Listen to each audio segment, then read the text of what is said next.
Screen visible है भाई जी। जी। यस। ओके। तो आज का सत्र थोड़ा सा एडवांस लेवल का रहेगा। इसके पहले कई सत्र हम लोग कर चुके हैं। लगभग पांच सेशंस हो चुके हैं। और धीरे धीरे हम लोग जड़ता से शुद्धता की ओर आगे बढ़ रहे हैं। शरीर हमारा जड़ है, स्थूल है, भौतिक है। और ये फिजियोकेमिकल इंग्रेडिएंट से बनी हुई है।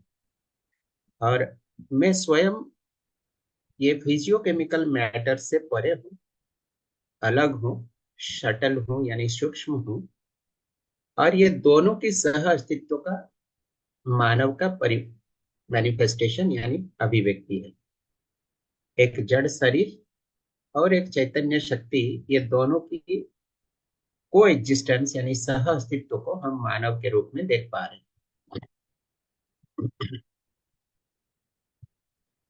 यहाँ का बैंडविड्थ थोड़ा कम है, मैं सोचता हूँ कि वीडियो ऑफ कर दूं तो बेटर रहेगा। श्योर। ठीक ठीक।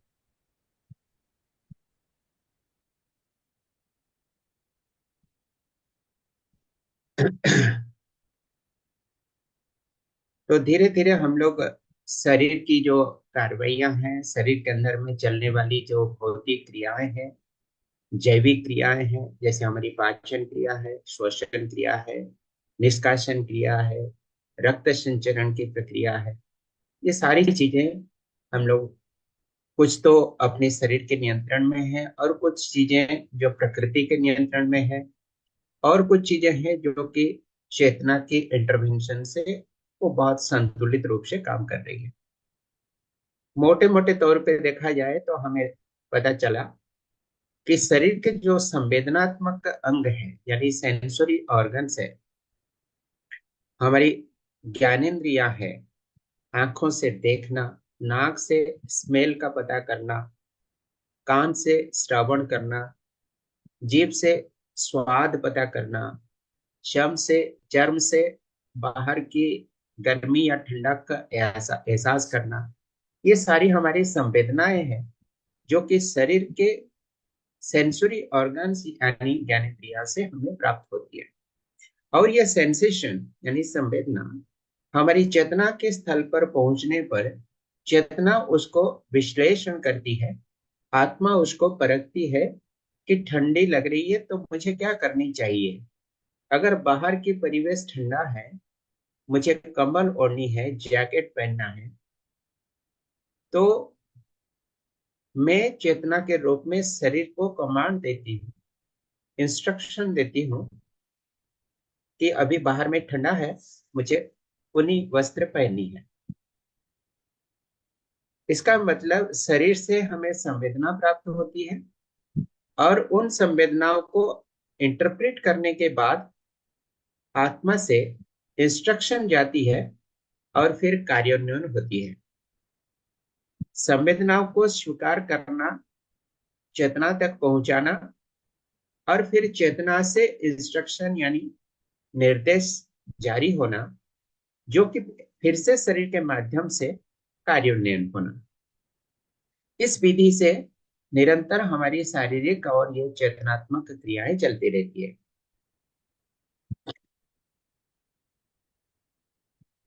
आज हम लोग जो बात करेंगे ये रहेगा सेंसोरी से बियॉन्ड सेंसोरी की जो यात्रा, अर्थात इंद्रिय से अतीन्द्रिय तक की जो यात्रा है, इसके ऊपर थोड़ा सा हम डिस्कशन करेंगे। पिछले सत्रों में हमने एक एक करके वाइटल पॉइंट्स को विचार में लिया। 5 सत्र हो चुके हैं और ये पांचों सत्रों में जो कुल मिलाकर हमने विचार किया, उसमें पता चला कि शरीर और आत्मा ये दोनों भिन्न भिन्न वास्तविकताएं हैं, टू डिस्टिंक्ट रियलिटीज। शरीर अलग है, आत्मा अलग है, और दोनों की जो सह अस्तित्व है, को एग्जिस्टेंस है, वो हमें मानव के रूप में प्रकटन होने में मदद करता है। फिर हमने देखा कि शरीर एक फिजियोकेमिकल एंटिटी होने के कारण उसको पोषण की आवश्यकता है, नॉर्चरिंग द बॉडी। लेकिन बॉडी स्वयं की नॉर्चरिंग स्वयं नहीं कर सकती, इसलिए चेतना को ही निर्णय करना पड़ता कि मैं क्या खाऊं, क्या पीऊं। सूरज की रोशनी मुझे चाहिए, ऑक्सीजन भी चाहिए, और ये सारे इनपुट्स के रूप में काम करते हैं शरीर को पोषण दिलाने में। फिर देखा कि शरीर और चेतना के बीच में निरंतर सूचनाओं का आदान प्रदान चलती रहती है। शरीर से संवेदनाएं प्राप्त होती है, उन संवेदनाओं को पढ़ के चेतना से कुछ इंस्ट्रक्शन आती है, और उन इंस्ट्रक्शंस को फिर शरीर एक इंस्ट्रूमेंट के रूप में या उपकरण के रूप में, यंत्र के रूप में कार्यान्वयन करता है। ये भी हमने देखा कि शरीर को बनाए रखना, स्वस्थ रखना, ये आत्मा की जिम्मेदारी है, क्योंकि सोच विचार करने की क्षमता शरीर के पास में है नहीं, निर्णय करने की क्षमता शरीर के पास में है नहीं, अच्छा बुरा को तय करने की क्षमता शरीर के पास में है नहीं। ये चेतना में है, और चेतना ही इसको निर्णय लेती है, तय करती है कि मैं कैसी जीऊं, मेरी रहन सहन कैसी हो, दिनचर्या कैसी हो, नींद कैसी हो, जाना आना कैसा हो, भोजन का क्रम कैसा हो, मन वचन कर्म ये तीनों कैसा हो, व्यवस्थित हो या अव्यवस्थित हो। ये सारा चीज का निर्णायक स्वयं हो, यानी मैं चेतना हूं। और पिछले सत्र में हमने ये देखा कि ये पूरा दुनिया, पूरी कायनात दो ही वास्तविकताओं से भरी हुई है। एक है मेटेरियल यूनिट यानी जड़ सत्ता, और दूसरा है कॉन्शियस यूनिट यानी चेतना सत्ता। जड़ और चेतन का दो अलग अलग संसार है, और दोनों संसार ये इस शून्य स्थान में समरजेंस में है, डूबी है, भीगी है और घिरी है। ये महाशून्य के अंदर में हमने देखा प्रमुख रूप से दो ही वास्तविकता है। एक है जड़ तत्व, दूसरा है चैतन्य तत्व, और दोनों एक दूसरे को पहचानते हैं, और एक दूसरे के प्रति जो डेफिनेट कंडक्ट है, यानी निश्चित आचरण है, उसको भी निभाते हैं प्रकृति के नियमों के अनुसार। जैसे मानव का एक शरीर को चलाने के लिए मानव की आत्मा, ये दोनों एक दूसरे को पहचानते हैं, और एक दूसरे के प्रति जो जिम्मेदारी है या आचरण है, उसको सही रूप से निभाते रहते हैं। Exchange of signals between body and self ये निरंतर होती रहती है, और एक निश्चित तरीके से होती रहती है। और ये निश्चित तरीके का मतलब यह है कि सेल्फ के अंदर यानी चेतना के अंदर कल्पनाशीलता बोल के एक बहुत बड़ी शक्ति है। जब पावर ऑफ इमेजिनेशन, एक अक्षय शक्ति का भंडार है हमारे अंदर में, यानी चेतना के अंदर में, जो कभी थकती नहीं है, सोच विचार निरंतर चलती है, जागृत अवस्था में भी चलता है। मेरी शरीर जब सोया रहता है तो भी उस समय मेरे अंदर में कल्पनाएं चलती रहती है, यानी थॉट प्रोसेस चलती रहती है। उसके कारण मैं कभी थकता नहीं हूं। शरीर में एग्जॉस्शन होता है, लेकिन मैं सोचते सोचते कल्पनाशीलता के कारण कभी थकती नहीं। और कल्पनाशीलता एक बहुत बड़ा डोमेन है, जिसमें मोटे मोटे तौर पे तीन चीजें चलती है। एक है हमारी इच्छा, दूसरी है हमारी विचार, और तीसरी है हमारी आशा। इच्छा, विचार और आशा, ये तीनों को मिला के हम एक शब्द में कहते हैं कल्पनाशील, यानी इमेजिनेशन। अंग्रेजी में हम उसको कहते हैं डिजायर्स, थॉट्स एंड एक्सपेक्टेशंस।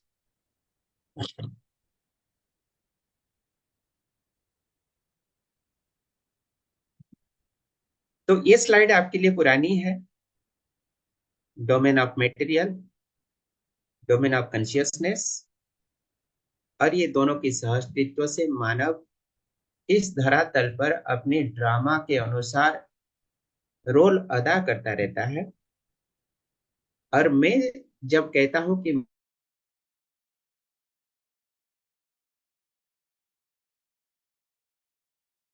मैं कर रहा हूं, मैं खुद सेल्फ, यानी मैं ही दृष्टा हूं, मैं ही करता हूं और मैं ही भोगता हूं। तो अभी एक छोटी सी एक्सरसाइज हम लोग करेंगे, प्रैक्टिस करेंगे। स्वयं के द्वारा स्वयं को देखना, यानी चेतना के द्वारा चेतना को देखना। अब यहाँ पर आप स्पष्ट ख्याल रखें कि देखने का मतलब जरूरी नहीं है कि हमें ये चमड़ी की आंखों से ही देखना है। नो, चमड़ी की आंखों से तो वो दिखेगी जो भौतिक है, यानी मेटेरियल ऑब्जेक्ट है, जड़ पदार्थ है, वो दिखेगी। लेकिन यहां हम प्रैक्टिस करेंगे सटल एनर्जी को देखना, यानी आत्मा एक चैतन्य शक्ति है, ज्योतिर्बिंदु स्वरूप है, और उसी के अंदर में देखने की ताकत है। आंखों से जो दिखता है वो मटेरियल ऑब्जेक्ट है, लेकिन मैं चेतना के माध्यम से जो देखने वाली हूं अभी, वो मैं स्वयं ही हूं, यानी चेतना को ही देखने वाली। और ये चेतना को देखते समय मेरे अंदर चलने वाली जो कल्पना है, इमेजिनेशंस है, इच्छा, विचार, आशा के रूप में व्यक्त होती है मेरी कल्पनाशीलता। इच्छा, विचार और आशा के रूप में मेरी कल्पनाशीलता व्यक्त हो रही है, उसको देखने की मैं कोशिश करूंगी ये एक्सरसाइज के दौरान। और जो मेरी कल्पना में चल रही है वो मेरे लिए सहज है या मैं उससे असहज फील करती हूँ, इसको देखने की कोशिश करूंगी। साथ में जो कल्पना मेरी अंदर चल रही है और मैं उसको देख रही हूँ, वो मुझे मेरे स्वभाव के अनुरूप है, यानी स्वीकार्य है, मेरे लिए अनुकूल फील होती है या प्रतिकूल है, मुझे हल्कापन दिलाती है या भारीपन दिलाती है, उसको भी देखने की कोशिश करूंगी। और मैं एक मानव होने के नाते मानवीय संस्कार के अनुरूप वो कल्पनाशीलता है या नहीं है, इसको देखने की भी कोशिश करूं। साथ में ये कल्पनाशीलता जिस गुणवत्ता के साथ है, द क्वालिटी ऑफ माई, उसको मैं बनाए रखना चाहूंगा या नहीं चाहूंगा, इस भाव की निरंतरता को बनाए रखना चाहता हूं या नहीं, इसको भी मैं देखने की कोशिश करूं। तो ये 4 स्टेप है। हम 2 मिनट के लिए इसकी प्रैक्टिस करेंगे। बीच बीच में मैं आपको वर्बल कमेंट्री के साथ सपोर्ट देने की कोशिश करूंगा। सभी अपने अपने स्थान पर कंफर्टेबली बैठ जाए। रीढ़ की हड्डी सीधा रखें। Keep your spinal cord straight, erect. Keep your eyes closed if you are comfortable. आंखें बंद रखें। रीढ़ की हड्डी सीधी रखें। और बंद आंखों में अपने आप को देखने की कोशिश करें।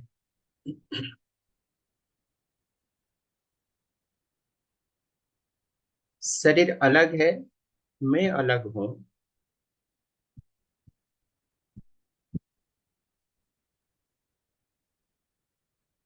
मैं मतलब एक चैतन्य शक्ति हूं, और मैं स्वयं ही स्वयं को देख रही।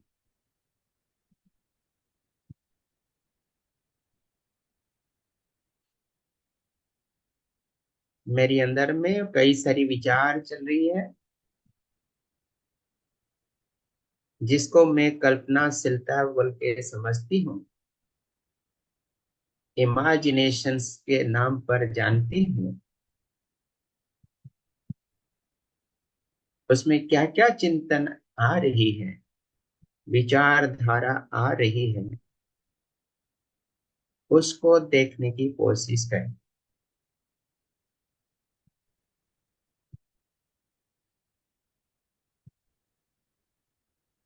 यानी मेरे अंदर जो संकल्प चल रही है अभी, उसको मैं स्वयं अवलोकन कर रही हूँ।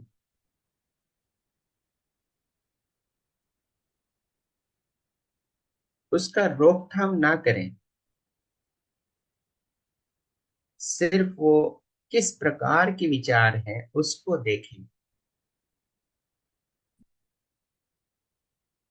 वो विचार आपके लिए अनुकूल एहसास हो रहा है या प्रतिकूल एहसास हो रहा है, हल्कापन दे रहा है या भारीपन दे रहा है, उसको देखें।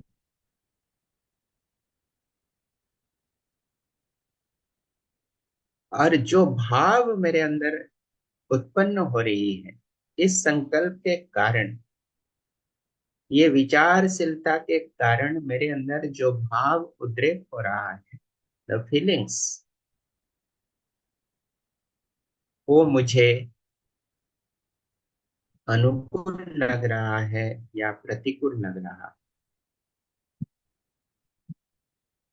आई लव दोज फीलिंग्स और आई डिसलाइक दोज फीलिंग्स।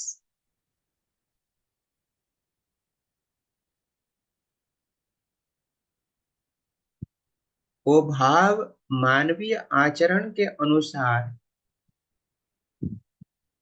मुझे सही लग रही है या मानवीय आचरण के विरुद्ध लग रहा है।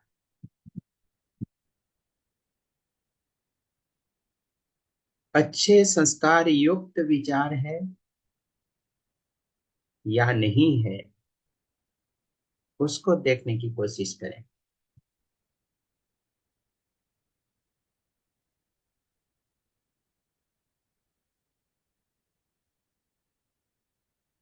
अगर अच्छे संस्कार युक्त है, सकारात्मक है, मानवीय स्वभाव के अनुकूल है,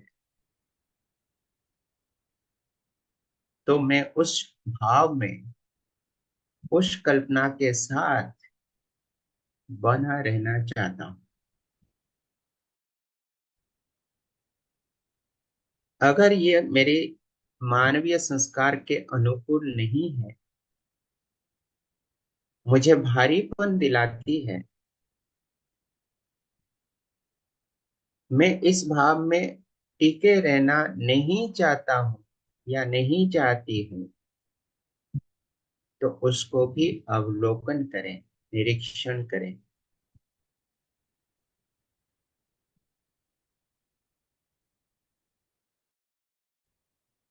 अब मैं स्वयं को कोई बैकग्राउंड से ओरल नहीं दूंगा। जो जो आपने देखा, उस दृश्य को, उस भाव को शांत मन से, बंद आंखों में पुनः देखने की कोशिश करें।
आप चेहरे में थोड़ा सा मुस्कान के साथ धीरे धीरे आंखें खोलें और नॉर्मल पोजीशन पे आ जाए, रिलैक्स हो जाए। रिलैक्स।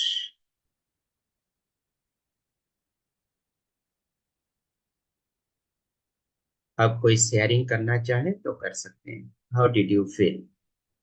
इस एक्सरसाइज से आपको क्या एहसास हुआ? क्या संकल्प चल रहा था? अपने अंदर के विचारों को आपने किस तरह से देख पाया? कोई शेयर करना चाहे तो अच्छा रहेगा।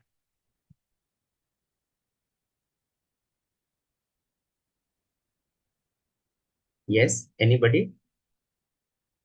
अनम्यूट करके बता सकते हैं।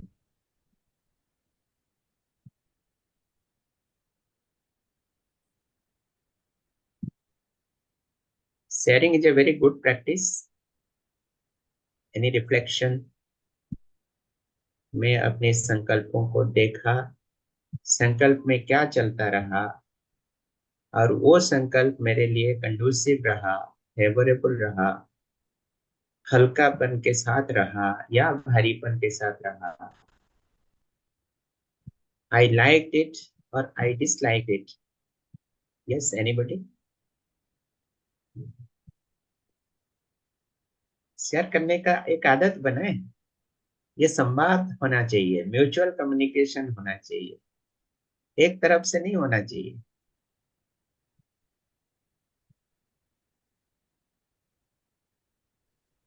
अनम्यूट करें। जी, कर अनम्यूट करके सकते हैं हम। बता। हाँ, Kiran ma'am. Yes, I love it भाई जी। जी, बहुत अच्छा रहा। क्या बहुत संकल्प अच्छा। चल? जी दीदी, क्या सब थॉट्स थॉट्स क्या चलते थे? सबसे पहले चला, मैं अंदर की दुनिया में हूँ, बाहरला तो कुछ है ही नहीं था। जी। और अंदर जो मैं चेतना हूँ, वो मैं कैसी हूँ और किसकी हूँ, क्या है मुझ में। 3 क्वेश्चनों का आंसर मुझे मिला। बहुत सुंदर, बहुत सुंदर। तो जो भाव आपको फील हुआ, जो भाव में आप थे ड्यूरिंग द एक्सरसाइज, उस भाव में आप रहने के लिए प्रीफर कर रहे थे या उससे यस, निकलने की? मुझे बहुत अच्छा लग रहा था, मुझे निकलने की। जैसे आपने बोला था ना, आंखें खोलो, मैं वहीं पर अभी थी। जी क्योंकि जी मुझे लग रहा था कि मैं अपनी सीट पर बैठी हूँ और यहाँ से हिलना नहीं है। जी, बहुत सुंदर। देखिए या कितना चमत्कार अनुभव है, कितना निराला अनुभव है। हमने या कुछ और मिनट। लाइटनेस फील हो रही थी, कुछ लग ही नहीं रहा था कि बॉडी हैवी के नहीं।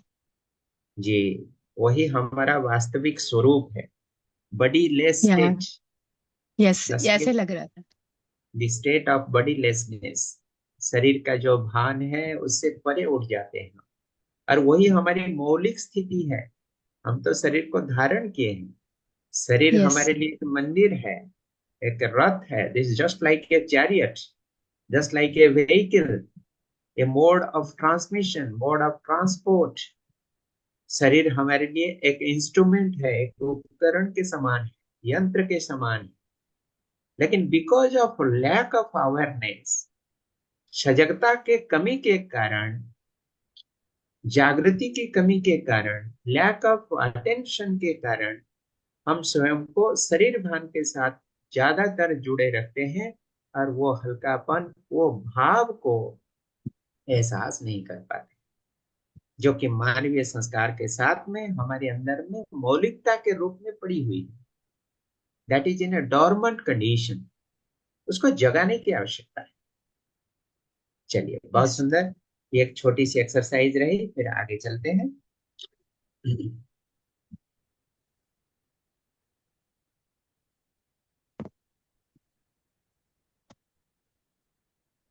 पिछले सत्र में हमने देखा कि what is the value of a human being. और वैल्यू एंड प्राइस, ये दोनों अलग अलग चीज है, ये भी हमने देखा था पिछले सत्र में। प्राइस का मतलब होता है उसका इकोनॉमिक प्राइस, कितने रुपए, कितने डॉलर, इस रूप में हम एक वस्तु का मूल्य को निर्धारण करते हैं। और वैल्यू का मतलब हमने ये देखा था कि एक वस्तु अपनी बड़ी व्यवस्था में किस तरह से भागीदारी कर पाता है, यानी participation in the higher order, larger order, वो उसका वैल्यू है। जैसे पेन की प्राइस है 20 रुपीज और 30 रुपीज, लेकिन पेन से हम जो चीजें लिखते हैं, एक पेपर या नोटबुक, एक मानव और लिखने की क्रिया, ये हो गया उससे बड़ी व्यवस्था, और उसमें उसकी प्रतिभागिता कैसी हो रही है। That is the value of the pain. हमने ये भी देखा था कि एक टमाटो का पौधा है, और टमाटो की प्राइस अगर हम देखें तो 1 किलो 40 रुपए, 50 रुपए, 80 रुपए ये हो सकती है। लेकिन टमाटर की जो वैल्यू है वो प्राइस से अलग है, और अक्सर उससे ज्यादा ऊंचा होता है। टमाटो कितना पोषण दे सकता है एक मानव को, या एक प्राणी को, एक पशु को, जो उसको भक्षण करता है, उसके शरीर के लिए वो कितना उपयोगी है, न्यूट्रिशनल इनपुट दे सकता है, वो उसका वैल्यू है। उस तरह से हमने देखा कि मानव का वैल्यू क्या है। और मानव की ओरिजिन होती है एक चैतन्य शक्ति से। मैं हूं, इसका मतलब मैं एक चेतना हूं, एक कॉन्शियस यूनिट हूं।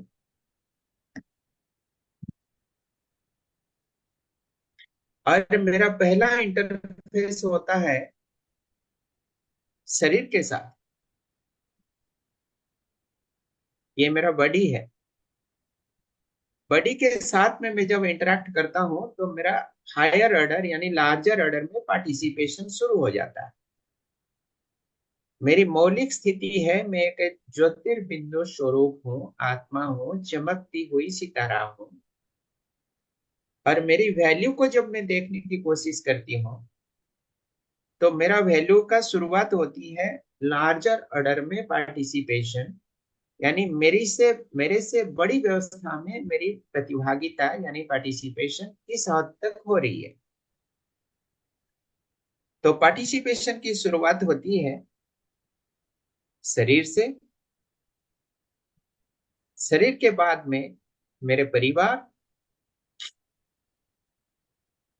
मेरा बायोलॉजिकल फैमिली, जिनके साथ में मेरा निरंतर इंटरेक्शन होती है, बातें करता हूँ, स्थूल कर्म भी करता हूँ, भोजन करता हूँ, उनका देख रेख भी करता हूँ।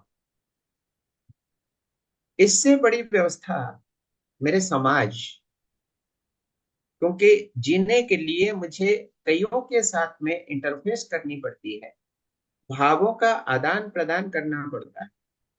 ऑफिस में लोगों के साथ में मुझे कम्युनिकेट करना पड़ता है, कार्य करना पड़ता है, वस्तुओं का विनिमय भी करना पड़ता है, एक्सचेंज ऑफ मटेरियल्स करना पड़ता है, सेवाओं की भी आदान प्रदान करना पड़ता है।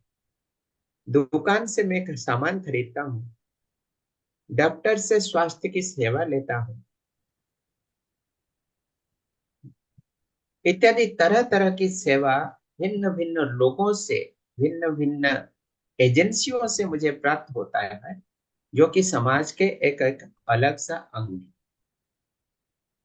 इससे बड़ी व्यवस्था वो है ये प्रकृति और ये पूरा अस्तित्व, जिससे मुझे पोषण मिलता है और मैं भी उसके साथ में रोज इंटरैक्ट करता हूँ।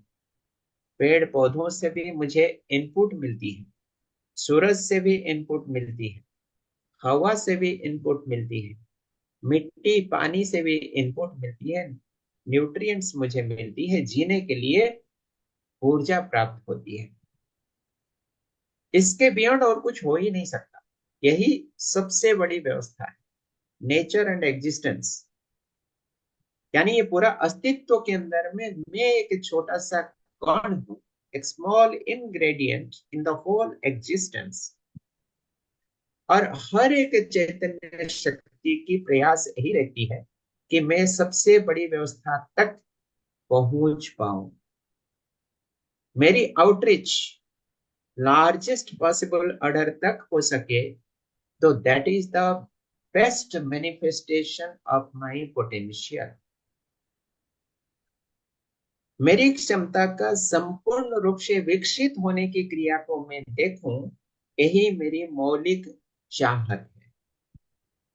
Fundamental aspiration of every human soul और every conscious entity is to see my highest possible manifestation or expression।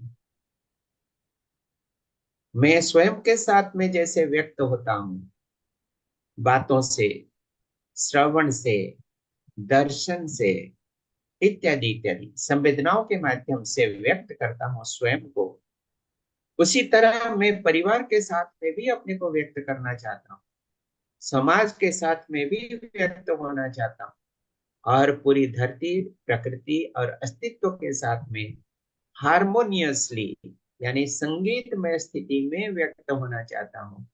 यही मेरी परिपूर्णता है। जब तक ये पूर्णता मुझे प्राप्त नहीं होती है, तब तक मुझे अधूरापन महसूस होता है और मैं आगे बढ़ने की तमन्ना रखा रहता हूँ, अग्रसर होता रहता हूँ, कुछ ना कुछ ढूंढने का प्रयास करता रहता हूँ, कुछ ना कुछ अन्वेषण की आशा रखता हूँ। मेरी प्रयास जारी रहती है, मेरी यात्रा जारी रहती है। उसी कंसेप्ट को हमने दूसरी विधि से यहाँ पर दिखाया। ये मैं स्वयं हूँ, ये जो लाल बिंदी आप देख रहे हैं, ये मैं स्वयं हूँ, और एक व्यक्ति के रूप में अपने आप को मैं अभिव्यक्त कर रहा हूँ। मेरा रोल मेरे साथ में है। मैं हमेशा सुख पूर्वक जीना चाहता हूँ। Happiness is my core intention. पल भर के लिए भी मैं दुखी होना नहीं चाहता हूँ। कभी भी किसी व्यक्ति को आपने नहीं देखा होगा जो कहता हो कि मैं बहुत सुख से जी लिया, अब मुझे थोड़ा दुख चाहिए, परेशानी चाहिए, उलझन चाहिए, समस्या चाहिए, पीड़ा चाहिए, कष्ट चाहिए। नो, क्योंकि आत्मा की मौलिक संस्कार ही है ये सुख स्वरूप है, शांति स्वरूप है, आनंद स्वरूप। और यही मेरी चेतना का मौलिक पहचान है। इससे बड़ी व्यवस्था है मेरी शरीर, शरीर से बड़ी व्यवस्था है मेरी परिवार, परिवार के लिए भी मेरा कुछ रोल है। संबंधों में अगर मधुरता है तो उस रोल को मैं पूर्णता की ओर बढ़ते हुए देख पाता हूं। Sweetness in relationship and prosperity, यानी समृद्धि, भरपूरता का एहसास। ये भरपूरता है मेटेरियलिस्टिक पोजीशन, ये एक आवश्यकता भी है। रोटी प्रॉस्पेरिटी के अंतर्गत एक एक इंग्रेडिएंट है, भी चाहिए। शरीर का पोषण के लिए हमें चाहिए। परिवार से बढ़ के आगे की जो स्थिति है, लार्जर ऑर्डर है, वो है समाज। समाज में मैं क्या देखना चाहता हूँ? व्यवस्थित समाज देखना चाहता हूँ, जहां पर जस्टिस हो, पीस हो और हार्मोनियस लिविंग हो, फ्रिक्शन ना हो, लड़ाई झगड़ा ना हो। लड़ाई झगड़ा, ईर्ष्या, नफरत, द्वेष, ये कोई व्यक्ति देखना नहीं चाहता। होता है यह अलग बात है, लेकिन हम देखना नहीं चाहते हैं, क्योंकि यह हमें सहज स्वीकार्य नहीं है। मानवीय संवेदनाओं के आधार पर यह नेचुरली एक्सेप्टेबल नहीं है। और पूरी कायनात के अंदर में हम ये देखना चाहते हैं कि एक दूसरे के साथ जड़ और चैतन्य इकाइयां परस्परता के साथ, पूरकता के साथ, यानी म्यूचुअल फुलफिलमेंट के साथ जिंदगी जिए। अगर ये चारों लेवल पे मैं सही तरीके से, व्यवस्थित रूप से, संतुलित तरीके से जी पा रहा हूं, तो मैं कह सकता हूं कि this is the complete expanse of my living. और मैं अपनी पूरे के पूरे पोटेंशियल को मैनिफेस्ट करने की प्रयास किया और संपूर्ण रूप से उसको प्राप्त भी किया। अगर ये चारों लेवल पे मैं व्यवस्थित हूँ, हार्मोनियस हूँ, तो देखिए कि प्रकृति में कितनी अच्छी व्यवस्था है। ये बहुत चमत्कार चीज है, थोड़ा ध्यान से देखिएगा।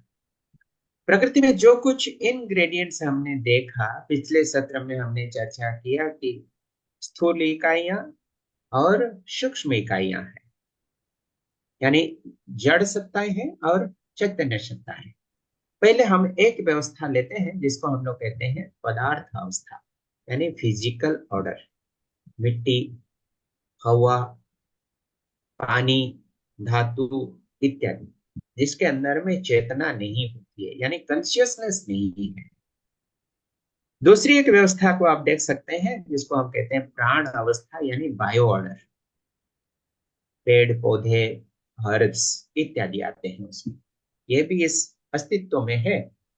इसको एक कैटेगरी बना दिया। पहले वाली कैटेगरी जो है वो पदार्थ अवस्था है, दूसरी कैटेगरी है प्राण अवस्था, तीसरी कैटेगरी है जीव अवस्था, एनिमल ऑर्डर। इसमें पशु पक्षी दोनों आते हैं, उसको कॉमन कैटेगरी कर दिया, एनिमल ऑर्डर।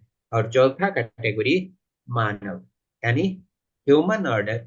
इसका एक स्वतंत्र नाम दिया गया, ज्ञान अवस्था, क्योंकि मानव ही ऐसी एक अवस्था है जिसके अंदर में ज्ञान का प्रकटन हो सकता है। इसलिए कहा जाता है कि ज्ञान स्वरूप शिवोहम शिवोहम। ज्ञान स्वरूपम इसलिए कहा जाता है कि मेरे अंदर वो पोटेंशियल है, मैं वो चैतन्य शक्ति हूं जो ज्ञान को परख सकता हूं, ज्ञान को धारण कर सकता हूं, ध्यान को वहन कर सकता हूं। I am the carrier of wisdom, I can understand the wisdom, I can become an embodiment of wisdom, जो कि बाकी तीन सत्ताओं के अंदर में नहीं है, नहीं हो सकती। अब ये चार अवस्थाओं के अलावा और अगर कोई पांचवा अवस्था हो तो आप बता सकते। हमें तो लगता है कि यही कंप्लीट है, यही पूरे अस्तित्व है। करेक्ट। अब यही फर्स्ट चार में अवस्था है। किस तरह, जी कुछ बोलना चाहते हैं? नहीं।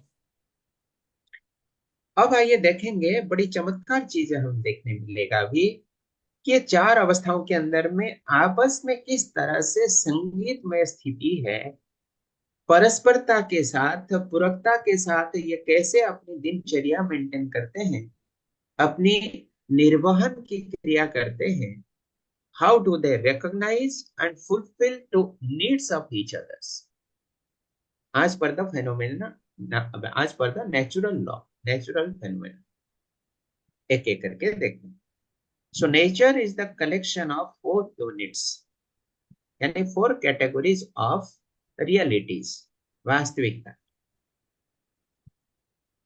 अब ये देखिए, दो अवस्थाओं को हमने यहाँ इमर्ज किया, एक है पदार्थ अवस्था और दूसरा है प्राण अवस्था।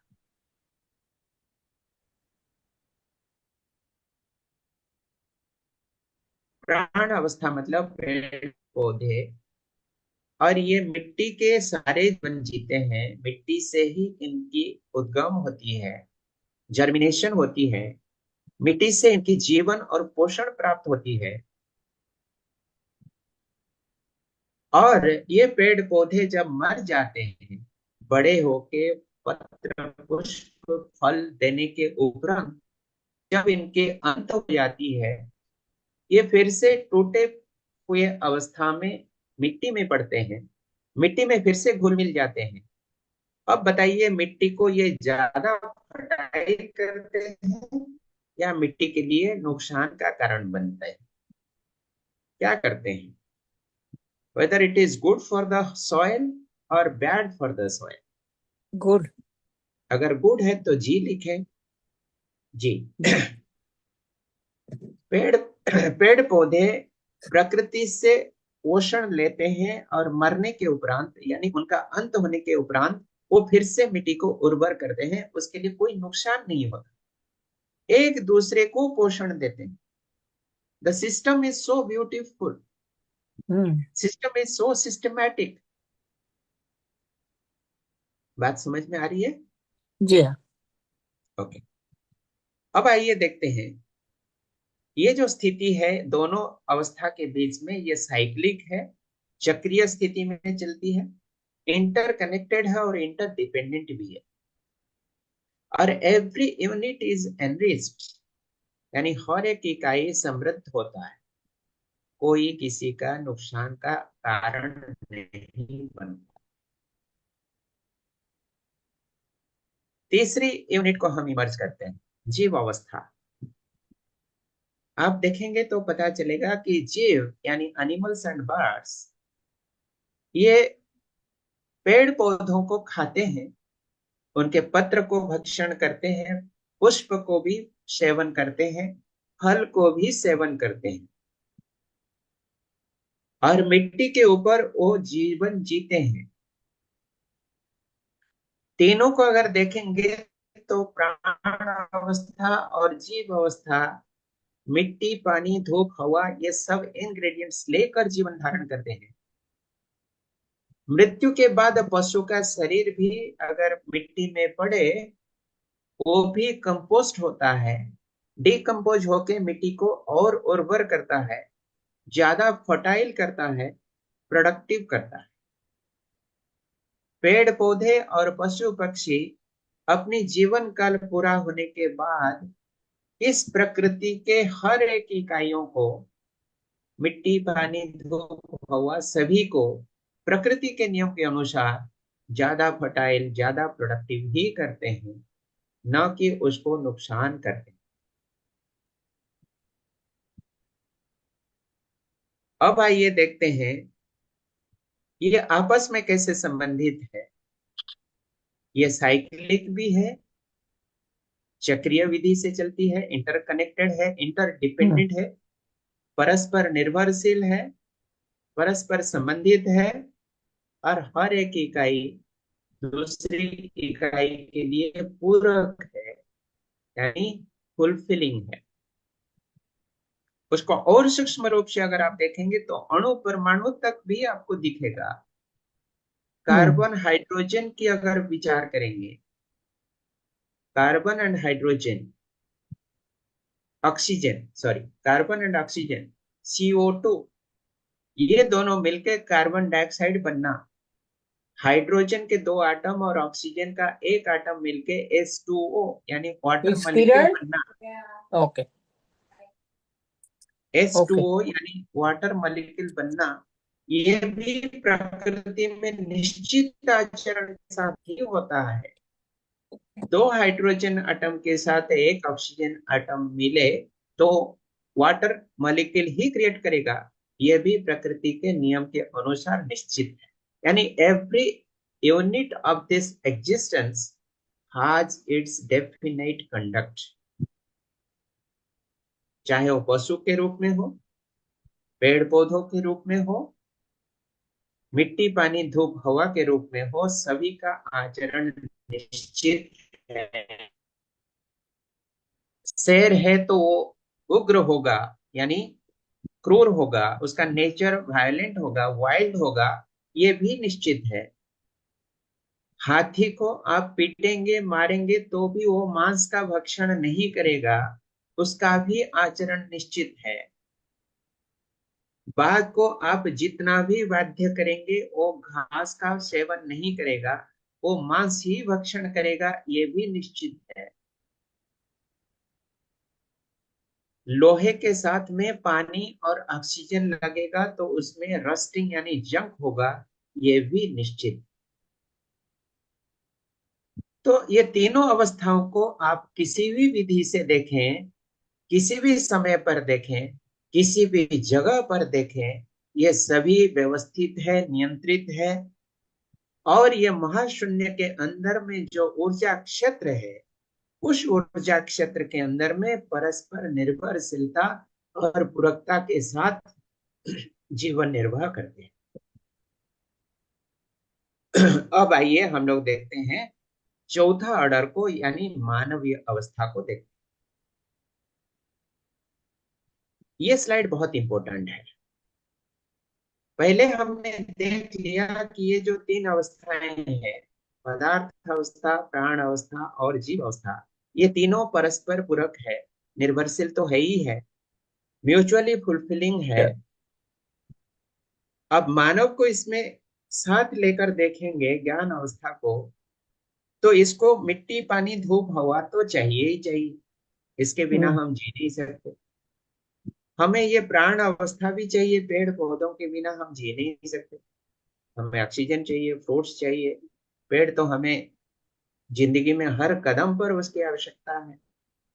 एनिमल्स एंड बर्ड्स से भी हमें पोषण मिलती है, सर्वाइवल की नीड्स मिलती है, इसके बिना भी हम जी नहीं सकते। अब काय ये मित्रा अब ये तीनों व्यवस्था जैसे आपस में पूरक है, एक दूसरे को फुलफिल करते हैं, क्या मानव भी उस तरह से ये तीनों को फुलफिलमेंट देता है या सिर्फ लेता है? दैट इज ए बिग सिर्फ क्वेश्चन। लेता है। यस, इसलिए क्वेश्चन मार्क दिया गया है यहाँ। हमें सबसे ये तीनों सोर्स से इनपुट चाहिए, लेकिन हम देते हैं तो क्या देते हैं, और अगर नहीं देते हैं तो क्यों नहीं देते हैं, और ना देने पर हमारी आगे की परिणाम, आगे की स्थिति क्या होने वाली है, ये बहुत बड़ा प्रश्न है। हमने आज जिस तरह से सिविलाइजेशन के नाम पर, मॉडर्नाइजेशन के नाम पर, ग्रोथ एंड डेवलपमेंट के नाम पर, इंडस्ट्रियलाइजेशन के नाम पर, अर्बनाइजेशन के नाम पर मिट्टी पानी धूप हवा सबको पोल्यूटेड कर रखा है, पॉल्यूटेड कर दिया। सबको स्पॉइल करके रखा। 3/4 of the world, 3/4 of the earth is filled with water. ये हम्म, धरती पे 3/4 हिस्सा है पानी, लेकिन आज हमें पानी पीने के लिए बटल में कैरी करके जाना पड़ता है। It is so unfortunate. Hmm, सांस लेने के लिए शुद्ध हवा हमारे पास में उपलब्ध नहीं है, डे बाय डे और डिग्रेड होती जा रही है। ना मिट्टी शुद्ध है, ना पानी शुद्ध है, ना हवा शुद्ध है। हमने पदार्थ अवस्था को ऐसी खराब स्थिति तक ले लिया। कमिंग टू द प्राण अवस्था, पेड़ पौधों से हम सब कुछ लेते हैं, लेकिन पेड़ पौधों को उगाने के लिए, बचने के लिए कितना कंट्रीब्यूट करते हैं? अगर हम प्लांटेशन करते हैं तो कितना करते हैं, और डिफॉरेस्टेशन करते हैं तो उससे कितनी गुना ज्यादा करते हैं, ये सोचने की बात है। एनिमल ऑर्डर, अगर बायो ऑर्डर है नहीं, जंगल ही नहीं है, परिवेश में एनिमल्स को जीने की एनवायरनमेंट ही कंडूसिव नहीं मिल रही है, तो इसका मतलब इनका भी एक्सटिंक्शन आने वाली है, आ भी रही है। इसलिए भविष्य वक्ताओं ने कहा कि next probable extinction of the species में अगर फास्ट कोई आने वाली है तो that is the human order. जो हम लोग इतना प्रज्ञाशील मानते हैं, अपने को इतना ज्ञानी मानते हैं, इतना इंटेलेक्चुअली डेवलप स्पेसिस मानते हैं, हमारी विचारशीलता यानी इमेजिनेशन इतनी प्रखर है और इतनी टर्बुलेंट है। It can go to the extreme good condition, it can go even to the extreme bad condition. और यही कल्पनाशीलता के कारण ही हम ये बाकी तीनों अवस्थाओं के लिए फुलफिलिंग नहीं हो पाते हैं, नहीं। क्योंकि हमारी कल्पनाशीलता हमारी नियंत्रण के कहीं ना कहीं बाहर चली जाती है। प्रकृति के नियमों के आधारित न होकर, मानवीय संस्कार से बाहर होकर, कभी कभी अमानवीय संस्कार तक चली जाती है। और यही है आज का सबसे बड़ा मुद्दा, सबसे बड़ा प्रश्न, कि हम जिए तो कैसे जिए।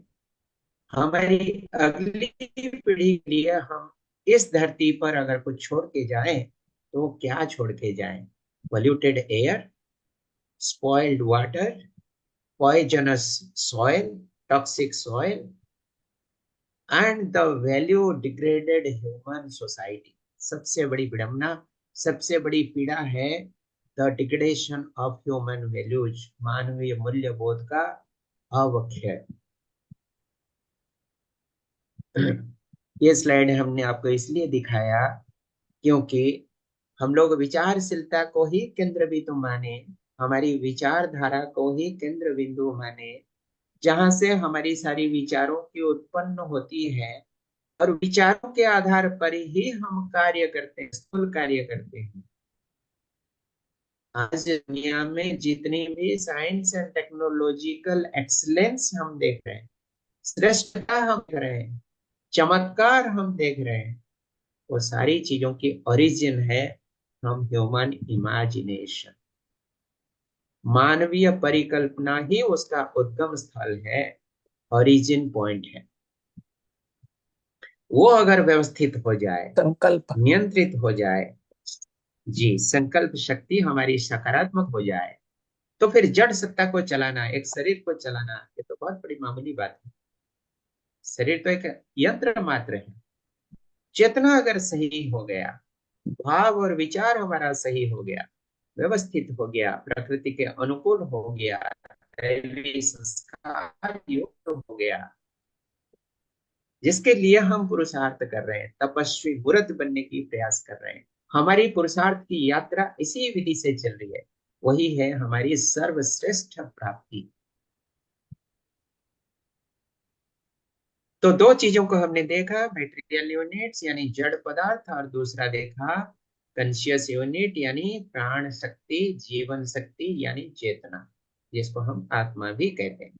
अब ये दोनों कैटेगरी के वास्तविकताएं, जड़ संसार और चैतन्य संसार, ये दोनों वास्तविकताएं ये महाशून्य के अंदर में सदा सर्वदा सबमर्जेंस में है, यानी निमज्जित।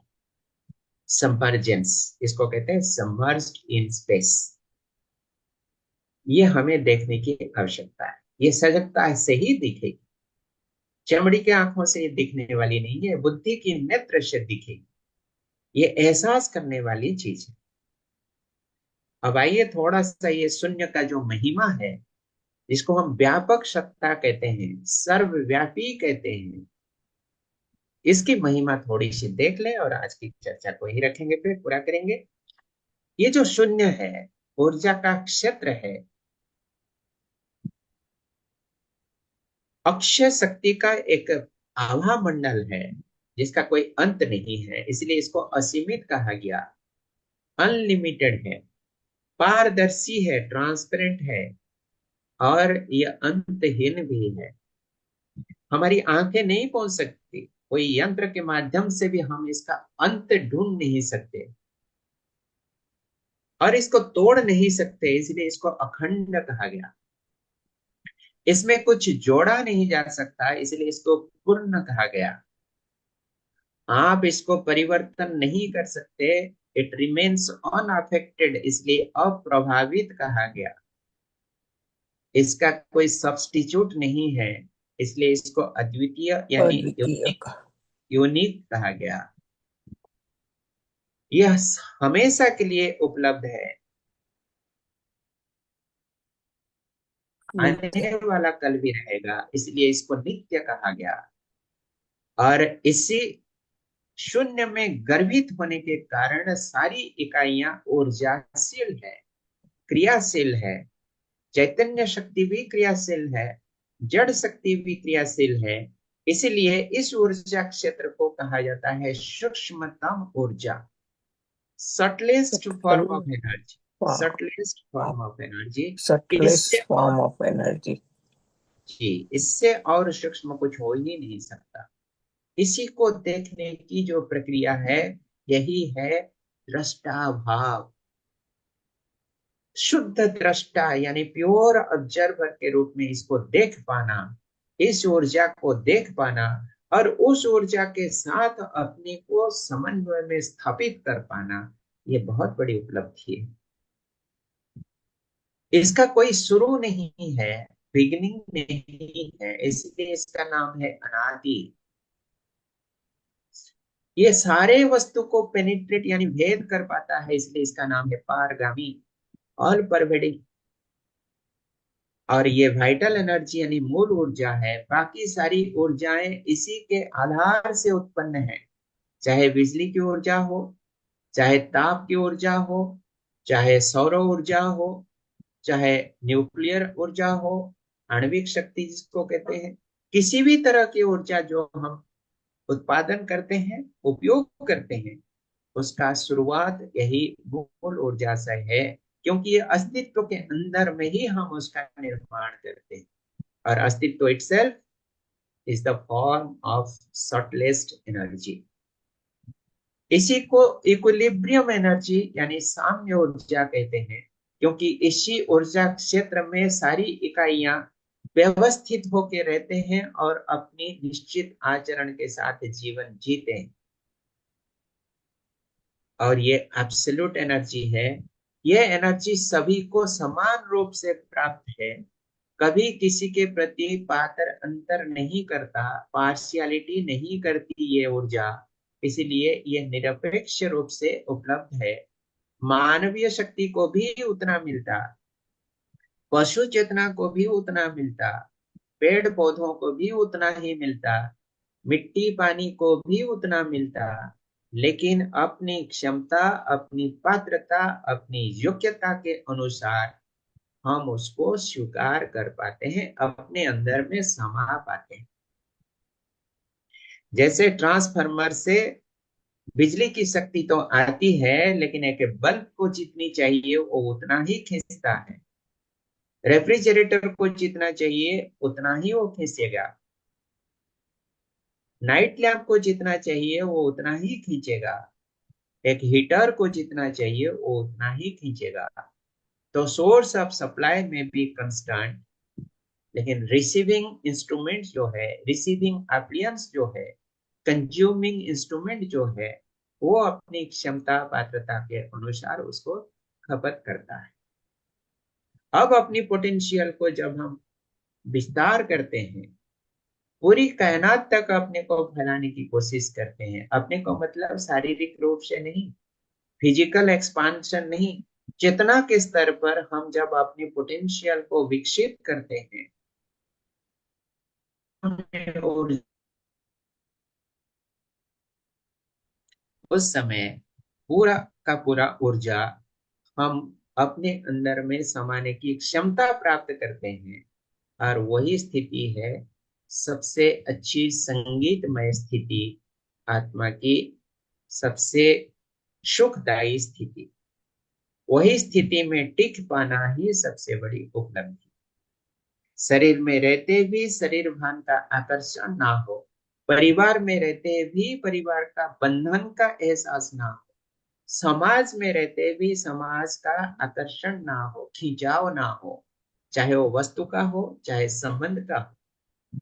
या इस प्रकृति पूरे कायनात में रहते हुए किसी वस्तु, किसी वैभव, किसी परिस्थिति के हलचल से अप्रभावित रह पाना, यही हमारी सर्वश्रेष्ठ योग्यता है। चलिए, कोई प्रश्न हो तो आप पूछ सकते हैं।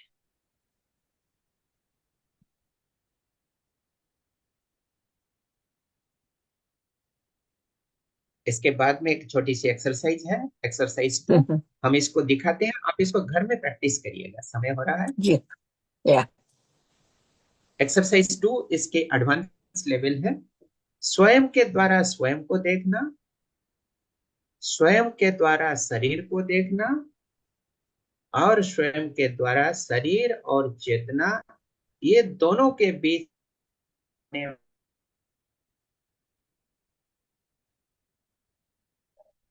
आदान प्रदान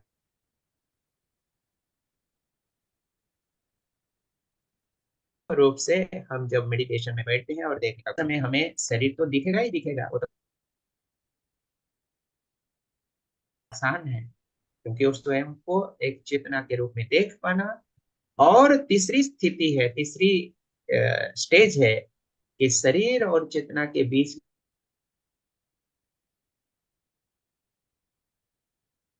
होने वाली आदान प्रदान की क्रिया, आदान प्रदान और संवेदनाओं के प्राप्ति होने पर आत्मा से निकलती हुई निर्देश, इंस्ट्रक्शन, ये म्यूचुअली कैसे एक्सचेंज होता रहता है, उसको बहुत ही सूक्ष्म रूप से क्षण पर क्षण देखने की कोशिश करना। ये आपके लिए होम टास्क रहेगा, प्रयास करिए, बहुत अच्छा एहसास होगा। चलिए, ओम शांति। ओम शांति। कोई प्रश्न हो तो पूछ सकते हैं, एक आध प्रश्न ले सकते हैं।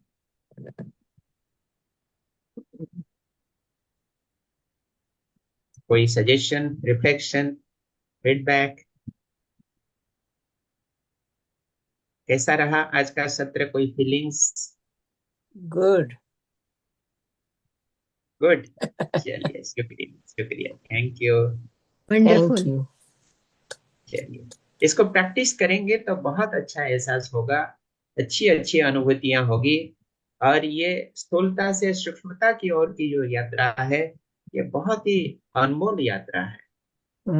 बस थोड़ा सा धैर्य चाहिए और थोड़ी सी सजगता चाहिए, अलर्टनेस या चाहिए, प्रैक्टिस विजिलेंस प्रैक्टिस। चाहिए। यस, प्रैक्टिस, अवेयरनेस चाहिए। Everything is available, only a little bit of attention is required, and that's all. That act works miracle, that works wonders. चलिए, Om Shanti. Over two ohm हर्ष भाई। शांति। Om Shanti. Om Shanti. Thank you very much भाई जी, nice subtle session. तो हम सभी practice करेंगे और फिर अमृत वेला मिलेंगे। ओम शांति। नाइस और इवनिंग। और 2 सत्र रखेंगे भाई जी, 14 और जी 28। ये 2 सत्र में हम एडवांस लेवल की प्रैक्टिस कराएंगे, 14 यस जुलाई एंड 28 जुलाई। ये दोनों सत्र में हम सूक्ष्मता के और थोड़ा सा गहराई में जाएंगे और उसको पूर्ण करेंगे, ठीक है? यस 14th को फिर होगा, 14th एंड चलिए, 20th। जी डेफिनेटली। ओम शांति, ओम शांति। ओम